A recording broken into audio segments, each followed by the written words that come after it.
शहरातील नागरिकांना नळाला गढूळ पाण्याचा पुरवठा. भाजप युवा मोर्चाच्या वतीनं नगर परिषदला देण्यात आले निवेदन.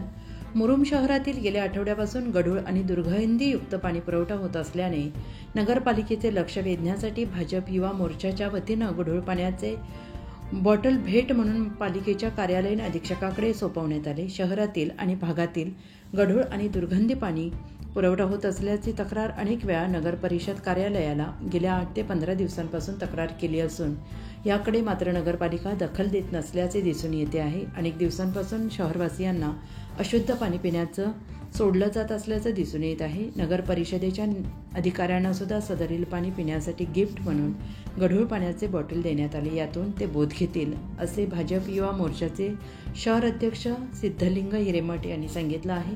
आणि यावेळी भाजप युवा मोर्चा शहर सचिव सुरेश गायकवाड, सोहेल शेख, सचिन गुंडगोळे नागरिक उपस्थित होते. ब्युरो रिपोर्ट, महाराष्ट्र रफ्तार न्यूज, धाराशिव. नमस्कार, मी सिद्धलिंग राजशेखर हिरेमठ, भाजपा युवा मोर्चा शहराध्यक्ष मुरुम.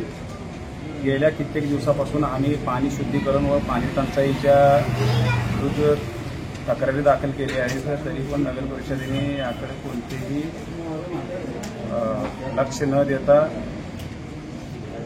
तळ्यातील डायरेक्ट घाण पाणी नळाद्वारे पिण्यासाठी नागरिकांपर्यंत पोहोचवत आहे. यामध्ये 8/3/2025, 5/4/2023, 1/3/2024, 3/3/2025, 8/4/2025 या तारखेला या अगोदर पाण्याच्या शुद्धीकरण व पाणी टंचाई संदर्भामध्ये आम्ही यांना तक्रार दिली होती. तरी पण यांनी त्याच्यावर कोणतीही कारवाई केलेली नाही. यासोबतच तुळजापूरचे आमदार राणा जगजितसिंग पाटील साहेब यांचे देखील शिफारस यांच्यासोबत लावलेली होती. 21/4/2024ला त्यांची शिफारस आम्ही इथे जमा केली होती.